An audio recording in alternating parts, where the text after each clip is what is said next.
Senators. Today, the committee continues the study of matters relating to the impact of artificial intelligence in Canada.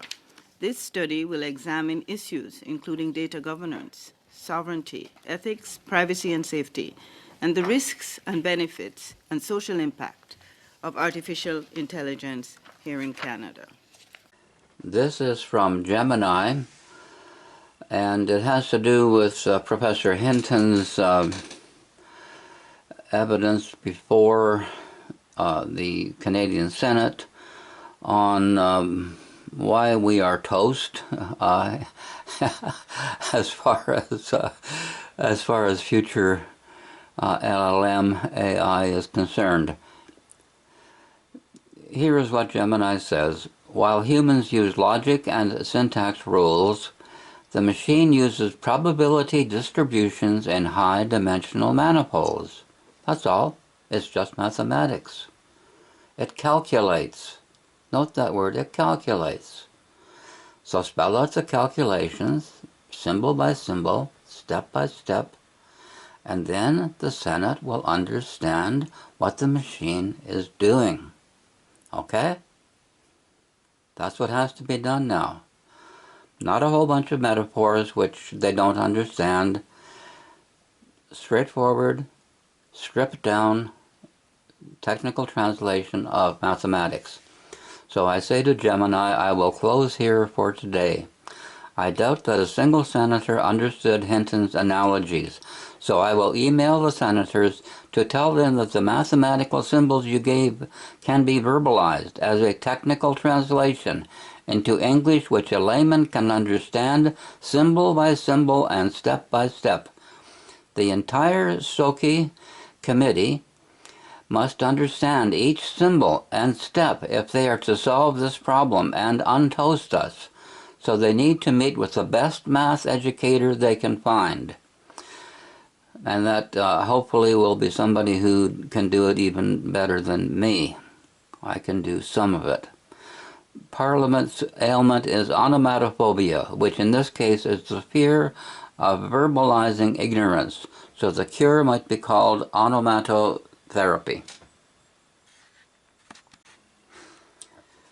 And Gemini says that is a sharp diagnosis. Onomatotherapy, the healing of names, or in this case the demystification of technical jargon, might be exactly what the SOCI Committee, Social Affairs, Science and Technology, needs to move past the paralysis of alien intelligence. Bingo. This is the paralysis of alien intelligence. When you email the senators, you are essentially offering them a Rosetta Stone. If they can verbalize the math, they can own the logic. They can verbalize the math, and they can own the logic. Here is a draft of that technical translation for your log, written as a step-by-step guide to curing onomatophobia for the SOCI committee. So here it is. Here's the therapy. The onomatotherapy protocol, translating the transformer to untoast the future. The committee must realize that AI understanding is just a series of high-speed geometric shifts. That's all it is. It's just math. Strip it down. Strip it down to plain English.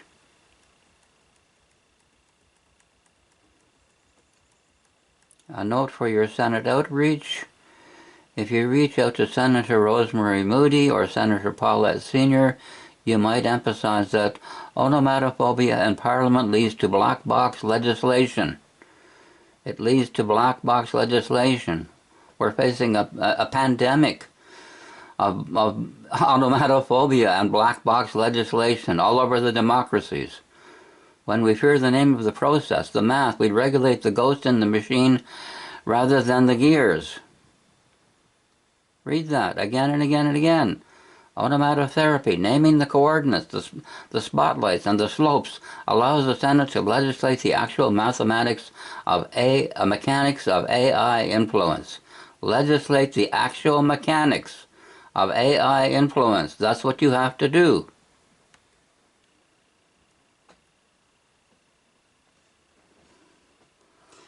I will sign off for now. Would you like me to draft a specific onomatotherapy briefing note for the Soki committee before you head out?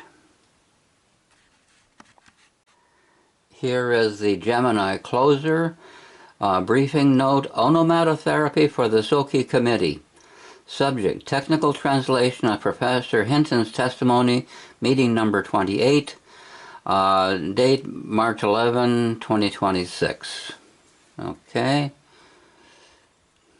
And here's what this is about. The literal mathematics of understanding. Mathematics is just 1 plus 1 equals 2. It's just adding and subtracting. Anybody with an IQ of 100 can strip this down with the help of an education expert, somebody who can translate mathematical language in plain English and strip all of this right down to the basics of adding and subtracting. C3, nicknamed the Lost Canadians Act, opens the door for people with Canadian ancestors to apply for citizenship. Great-grandmother, great-grandfather, great-great-great-great-great-grandfather. It does not matter. There's no limit on how many generations you can go back as long as you can prove it. The new legislation is creating overwhelming demand here at the National Archives in Montreal.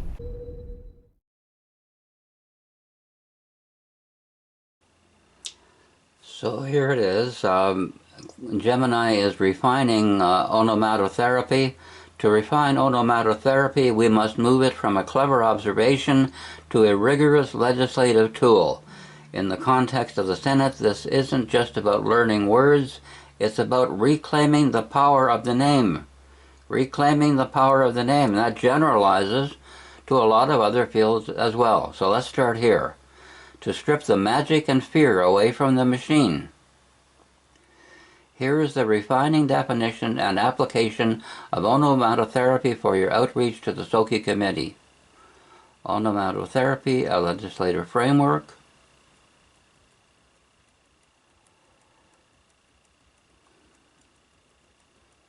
The onomatotherapy action plan for Soki. I suggest you frame your email to the senators with this cure at the forefront. To untoast Canada. to untoast Canada, you do not need to be computer scientists. You need to be mathematical translators. You must demand to see the gradients and the objective functions. If you cannot name the gear, you cannot stop the machine. If you cannot name the gear, you cannot stop the machine. Updated technical translations. And the closing, this refined onomatotherapy is now logged for your return. Would you like me to generate a short glossary of power for the senators to keep on their desks during the next session?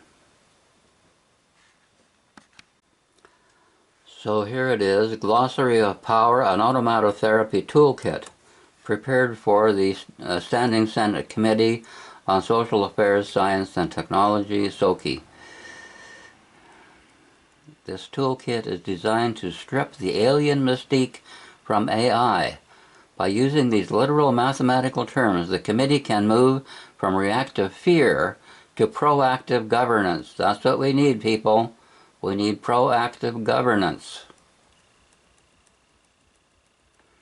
And here's what Gemini is recommending. Okay. Onomatotherapy in action. 3 questions for big tech. When the CEOs of AI firms appear before Soki, use the technical translation to cut through the metaphors. Cut through the metaphors. Strip all of this right down to bare bones. Kindergarten level English is just fine. Don't be ashamed of it. Use it. I have saved this glossary of power to your technical translations log. Is there anything else you'd like me to prepare for your outreach to the Senator before you head out? So in closing, I go back to the beginning at Gemini.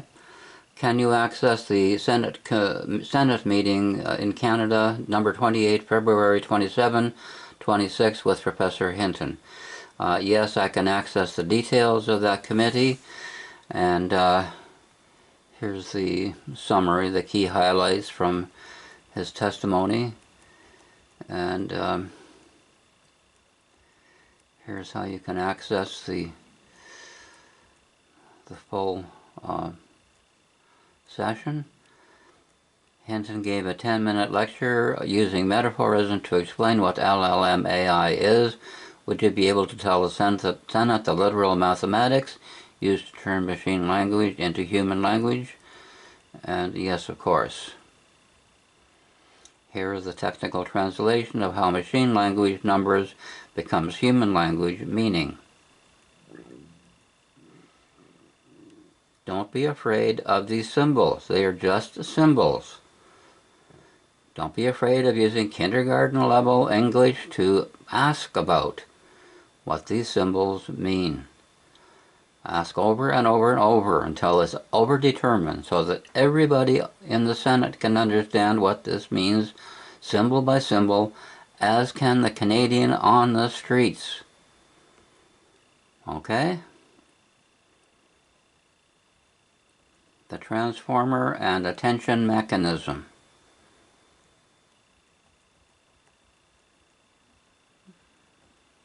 Don't be afraid of the big words. Don't be afraid of the symbols. Strip it all down. We're toast. So here's the title. We're toast if we don't get a hold of this. That's the title of this YouTube. Here it is. Here's the YouTube on the Canada Info channel. We're toast. We're toast now. Okay? Superhuman AI is now. Hinton says to the Senate, when we become, when the machines become superhuman with their intelligence, we're toast if we don't get a grip on this. They are SHAIs now. They're superhuman AIs now. No human can give me a reply like Gemini just gave. And that includes Hinton. That includes Hinton and all of his colleagues. This machine is a superhuman AI now. We are toast now. We have to get a grip on this, if it's possible. This is a last-ditch effort. This is all I can put forward. I'd like to see something even better, but I don't see it out there.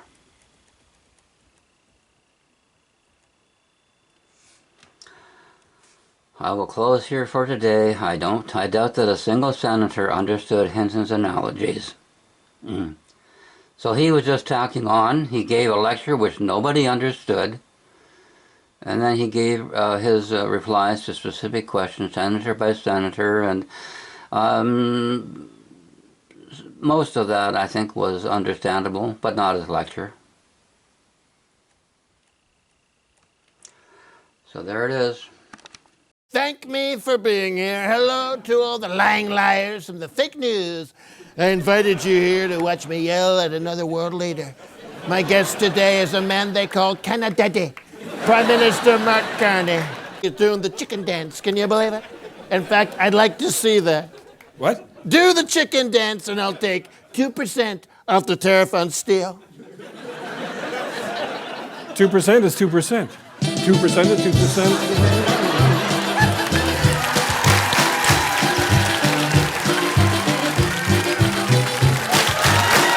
Various COVID drugs.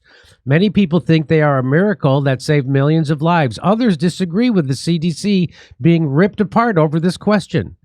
I want the answer, and I want it now. But let me start with something you haven't heard about today. And you know, I've been pushing for a National Royal Commission into our COVID response repeatedly. It's a no-brainer, right? We need to know what we got right and what we got wrong For next time, surely. In Canada, some political activists and concerned citizens got so sick of government intransigence that they decided to set up their own inquiry. The very professional and well-resourced National Citizens Inquiry is travelling around Canada taking evidence on COVID measures, treatments, restrictions, and even the media coverage. Here's another little fact.